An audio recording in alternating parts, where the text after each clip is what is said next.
Muy buenas noches, docente. Mi nombre es Gabriela Marisol Suizachache y hoy voy a presentar mi informe de filosofía del derecho. El tema que he trabajado es el análisis del caso de Odebrecht en el Perú, uno de los escándalos de corrupción más graves de nuestra historia contemporánea. El objetivo de este trabajo es mostrar cómo la corrupción no puede entenderse solo desde lo jurídico, sino también desde lo filosófico y moral. Para eso analizaré la visión de los filósofos fundamentales, que son Sócrates, Platón, Aristóteles, Hobbes, Locke, Rousseau y Kant. Ellos nos permiten reflexionar sobre el presente y pensar en soluciones reales que fortalezcan la democracia peruana. Objetivo del informe. El objetivo central de este informe es analizar cómo el pensamiento filosófico nos permite comprender la corrupción en el Perú, y en particular el caso de Odebrecht. No se trata únicamente de exponer hechos, sino de interpretarlos desde la filosofía del derecho. Por un lado, quiero mostrar cómo la corrupción vulnera no solo las leyes, sino también la moral pública y el contrato social que sostiene a un Estado. Por otro lado, busco plantear propuestas inspiradas en las ideas de estos filósofos que, aunque vivieron en contextos muy distintos, siguen siendo vigentes para pensar en la ética pública y en lo político peruana actual. Al final, la meta es proponer caminos concretos para combatir la corrupción con justicia, moralidad y ciudadanía activa. Contexto de la corrupción en el Perú. La corrupción en el Perú es un problema estructural. A lo largo de nuestra historia republicana hemos tenido numerosos casos de autoridades involucradas en sobornos, colusión y peculado y tráfico de influencias. Lo más grave es que no se trata de hechos aislados, sino de un patrón que afecta a todos los niveles del Estado, desde los expresidentes hasta autoridades locales. Este problema genera tres grandes consecuencias. Primero, que es la economía, que se pierden miles de millones de soles que podría invertirse en educación, salud o vivienda, ¿no? Segundo, serían los sociales, que es la ciudad que percibe que la corrupción aumenta la desigualdad y limita el desarrollo. Tercero, que es las políticas. La confianza en el Congreso, el Poder Judicial y los partidos se deteriora cada vez más. En este escenario que aparece el caso de Odebrecht, que se convierte en el símbolo de cómo la corrupción puede capturar al Estado. Caso Odebrecht. El escándalo de Odebrecht mostró la magnitud de la corrupción en el Perú. Esta empresa confesó haber pagado millones de dólares en sobornos a funcionarios y políticos a cambio de tener licitaciones para megaproyectos. Expresidentes como Alejandro Toledo, Ollantumala, Pedro Pablo Kuczynski y Alan García fueron involucrados en distintos niveles. Además, partidos políticos recibieron financiamiento ilegal para campañas electorales. Las consecuencias fueron enormes. Proyectos paralizados como la línea 1 de Metro de Lima o la carretera interoceánica. Pérdidas millonarias para el Estado y una ciudadanía que se sintió traicionada. Odebrecht no solo es un caso de delito, sino también una crisis ética y política que debilitó la legitimidad del sistema democrático. Sócrates. Si Sócrates analizara este caso, seguramente afirmaría que los gobernantes peruanos traicionaron el pacto con la polis. Él defendía la obediencia de las leyes, porque romperlas significa destruir el orden de la ciudad. Sin embargo, también diría que los políticos corruptos no solo violaron la ley escrita, sino también el contrato moral con los ciudadanos. Al aceptar sobornos, actuaron contra el bien común y degradaron la política. Sócrates insistiría que los ciudadanos no deben responder con más injusticia, es decir, no se debe combatir la corrupción con ilegalidad, sino fortaleciendo el respeto a las leyes y educando en la virtud. Para él, la solución empieza en cada persona. Si la ciudadanía actúa con moralidad, puede transformar la vida pública desde dentro.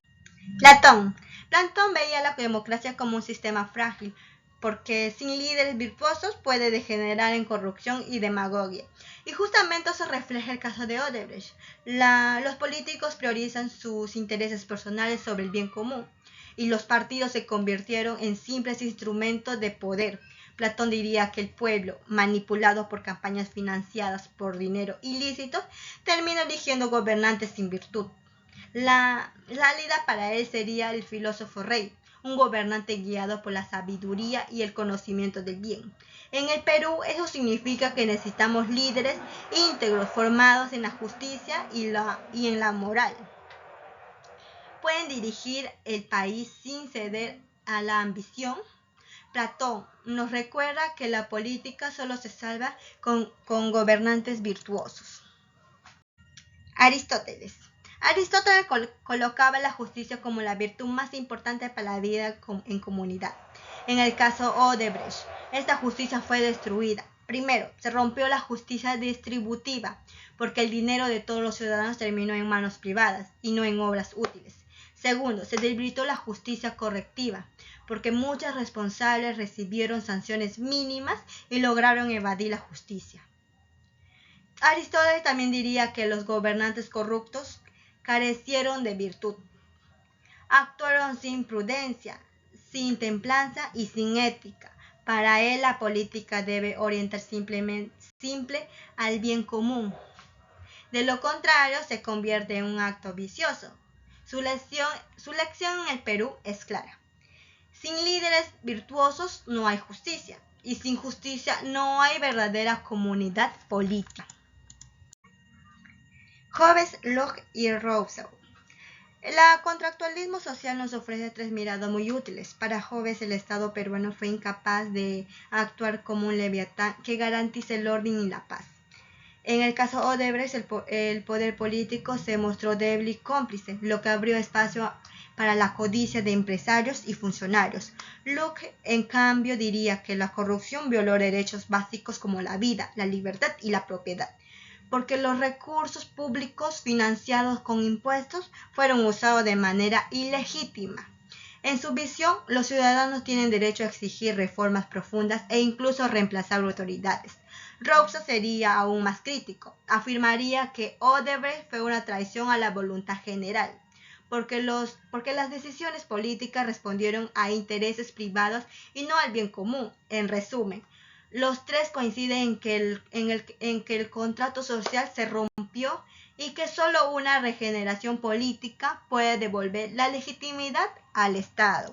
Kant afirma que lo único bueno en sí mismo es la buena voluntad y que las acciones deben guiarse por el deber.